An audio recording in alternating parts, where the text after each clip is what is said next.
a couple of videos ago we went up to Plymouth, Harley Davidson and Triumph, or where they used to be. This has obviously caused a few issues for people who have recently bought or were about to buy Harleys and Triumphs from the group that owned those two dealerships. But the other problem is people that had already bought them are now having issues with warranty work. Nobody down here is able to do the warranty work, so guys are having to travel. So today we're going to go and see where they're having to travel, and we're going to speak to some people who are having to travel and see what they think about it all.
So we've arrived up here. We are at Riders of Bridgwater.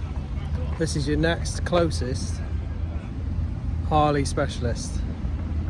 Now these guys are not a Harley dealer, but they are a Harley specialist because their dealership in Bristol can facilitate, because they are a Harley dealership.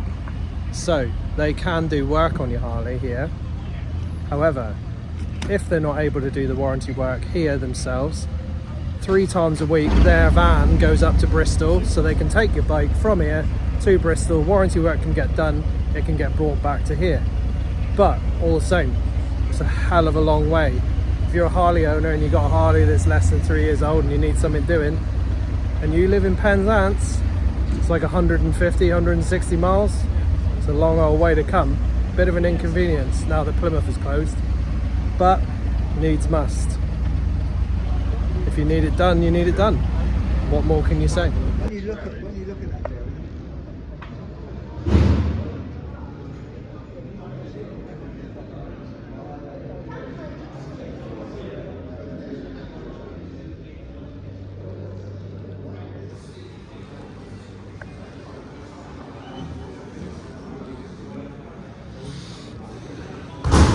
So whilst walking around the shop, my mate Rich and I were having a chat about what he thought about having to take his Harley up to Bridgwater from Plymouth for his servicing and any warranty work for the first few years of the Harley's life.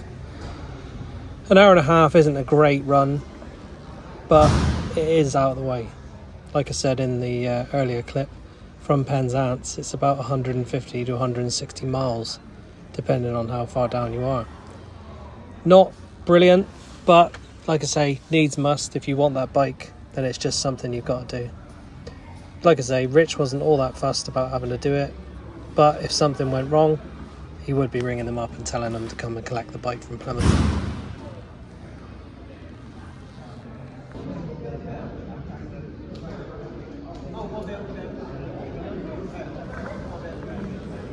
Now we do have a Indian dealership which is closer to Plymouth, in Bodmin in Cornwall. So the guys who ride Indians with the group of guys I ride with don't necessarily have to ride all the way up here. They've got the choice of going to Bodmin. It's about an hour and a half from Plymouth to ride up to Bridgwater, like I said, whereas it's only about 40 minutes to ride down to Bodmin. So it makes sense to go down there if they need anything doing.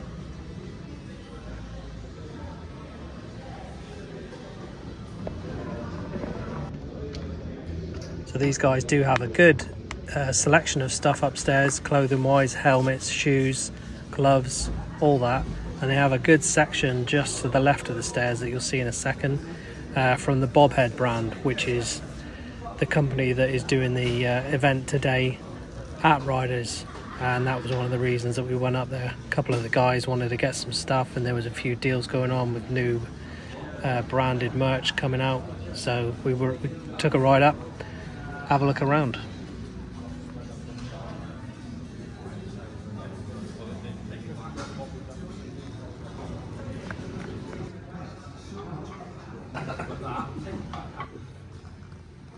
Yeah, I mean, them seats are a couple of grand to buy.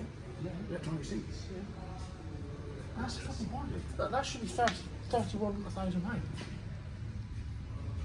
That's cool paint, isn't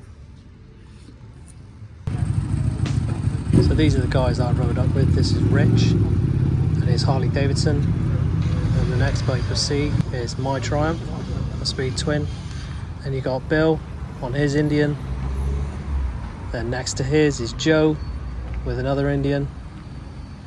And then further along at the end is the last guy that rode up with us, and that's Nick on another Indian. So after having a good look around in the dealership and Nick having a test ride on one of the new bikes, we decided the only thing we could do was ride a bit more and go to Lime Regis for an ice cream.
Alright, can I get a salted caramel, please? Is that okay? Yes, please. Yep. Any